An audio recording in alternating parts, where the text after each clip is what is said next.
Assalamualaikum warahmatullahi wabarakatuh.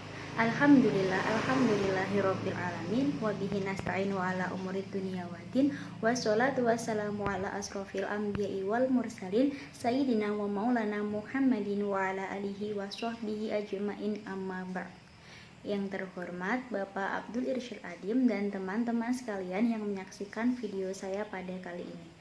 Puji syukur Alhamdulillah atas limpahan rahmat dan karunia Allah sehingga saya dapat menyelesaikan tugas membuat video dari pendidikan agama Islam offering G3 dengan keadaan sehat walafiat. Tak lupa sholawat serta salam tetap tercurah limpahkan kepada junjungan kita Nabi Agung Nabi besar Nabi Muhammad SAW.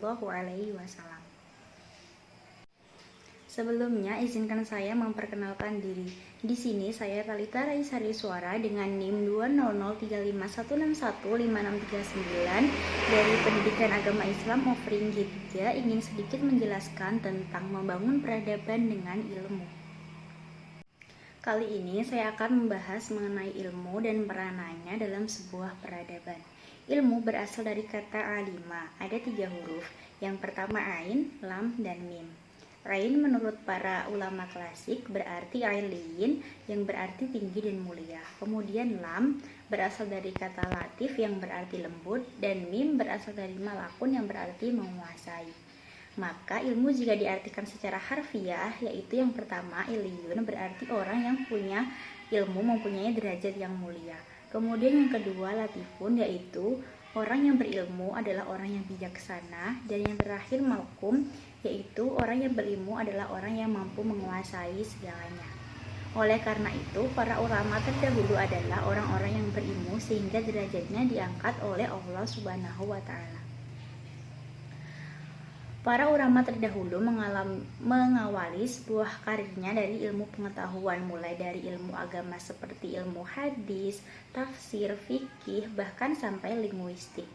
Mereka mendalaminya dengan cara mempelajari Al-Quran terlebih dahulu. Banyak pula di antara ulama terdahulu yang merupakan seorang penghafal Quran atau hafidh Quran. Sebenarnya tidak ada pembatas antara ilmu agama dengan ilmu umum, karena sejatinya segala ilmu bersumber dari Allah Subhanahu wa taala. Maka dari situlah para ulama menganggap segala jenis ilmu itu sama. Yang membedakan ialah niatnya. Hal ini menunjukkan betapa pentingnya niat dalam setiap perbuatan yang ada dalam hidup kita. Innamal a'malu binniyat wa innamal likulli imri'in ma nawa. Betapa pentingnya ilmu dalam Al-Quran sampai terdapat sekitar 854 kata yang berarti ilmu dalam Al-Quran. Contohnya seperti ilmun, ya'lamu, dan aliman. Ini semua menunjukkan betapa pentingnya menuntut ilmu. Kita semua menuntut ilmu hukumnya wajib. Seperti dalam hadis Nabi yaitu thalabul ilmi fardhatun 'ala kulli muslim. Yang berarti menuntut ilmu itu hukumnya wajib bagi setiap muslim, yang meliputi muslim laki-laki maupun muslim perempuan, tua dan muda, dan tidak ada batasan usia dalam menuntut ilmu. Karena begitu pentingnya ilmu dalam kehidupan, oleh karenanya ilmu dapat membangun sebuah peradaban. Jika suatu tempat di desa maupun di kota menjadikan ilmu sebagai dasar membangun peradaban, maka niscaya pasti akan berkembang dengan baik dan eksistensi suatu masyarakat akan terus meningkat karena yang merupakan dasarnya adalah ilmu. Oleh karena itu, kita harus mencari ilmu sebanyak-banyaknya, tentu saja dengan niat yang baik yaitu semata karena Allah Subhanahu wa taala. Kita semua mempunyai harapan. Kalau harapan tidak disertai dengan amal, maka itu hanyalah sebuah lamunan.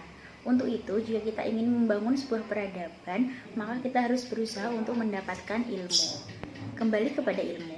Orang yang sudah belajar dengan baik harus diimbangi dengan mencari guru yang baik pula.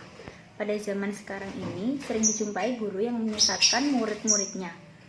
Adapun pada kitab Ta'alim Muta'alim diterangkan, Inna hadza al-ilma dinun fa'unzuru amman ta'khuduna dinakum. Yang artinya, sesungguhnya ilmu adalah agama, maka lihatlah dari siapa kalian mengambil agama kalian. Oleh karena itu, guru sangat berperan penting dalam proses pencarian ilmu. Kalau seorang guru memiliki basic agama, pengetahuan, dan kualitas ilmu yang baik, maka ilmu yang disalurkan pun akan baik dan berkualitas pula. Dengan demikian, marilah kita belajar dan terus mencari ilmu dengan baik dan benar. Belajar dari guru yang baik dengan benar pula agar kita tidak tersesat, karena gurulah yang akan menyalurkan ilmu dan menuntun kita menuju Allah Subhanahu wa Ta'ala. Orang yang menuntut ilmu karena Allah diibaratkan sebagai seseorang yang berjuang di jalan Allah Subhanahu wa Ta'ala. Sehingga apabila orang tersebut meninggal dunia, insya Allah akan meninggal dalam keadaan berjuang di jalan Allah. Seperti pada hadis Rasulullah yang berbunyi, "Man kharaja fi talabil ilmi fahuwa fi sabilillahi hatta yarji." Yang artinya, barang siapa yang keluar dalam rangka menuntut ilmu, maka dia berada di jalan Allah sampai ia kembali. Dalam era pandemi seperti ini, kehadiran dan perhatian kita kepada guru maupun dosen kita sudah bisa dianggap sebagai mencari ilmu dan bisa dianggap sebagai berjuang di jalan Allah. Yang terpenting di sini adalah niatnya, dan kita harus mencari ilmu yang baik dan benar agar mendapatkan ilmu yang bermanfaat. Adapun cara mendapatkan ilmu yang bermanfaat ialah yang pertama, kita harus belajar dengan sungguh-sungguh. Kemudian yang kedua, ketaatan kita terhadap guru kita. Siapapun yang mengajari kita, walaupun itu hanya satu huruf, maka kita harus senantiasa memuliakannya, karena itu adalah ciri khas orang murid kepada gurunya. Rasulullah bersabda, barang siapa memuliakan orang alim, berarti ia telah memuliakan aku. Barang siapa memuliakan aku, berarti ia memuliakan Allah. Barang siapa memuliakan Allah, maka tempat kembalinya adalah surga. Oleh karena itu, kita harus selalu menjadikan ilmu sebagai dasar dalam membangun segala hal dalam hidup kita, seperti membangun keluarga, membangun komunitas, membangun lingkungan, bahkan sampai membangun peradaban. Kita harus senantiasa melibatkan ilmu di dalamnya, karena memang kita semua diwajibkan dan diharuskan mencari ilmu.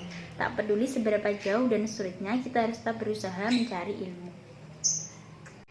Sekian sedikit penjelasan saya mengenai membangun peradaban dengan ilmu. Kurang lebihnya mohon maaf. Akhirul kalam, wabillahi taufiq wal hidayah. Wassalamualaikum warahmatullahi wabarakatuh.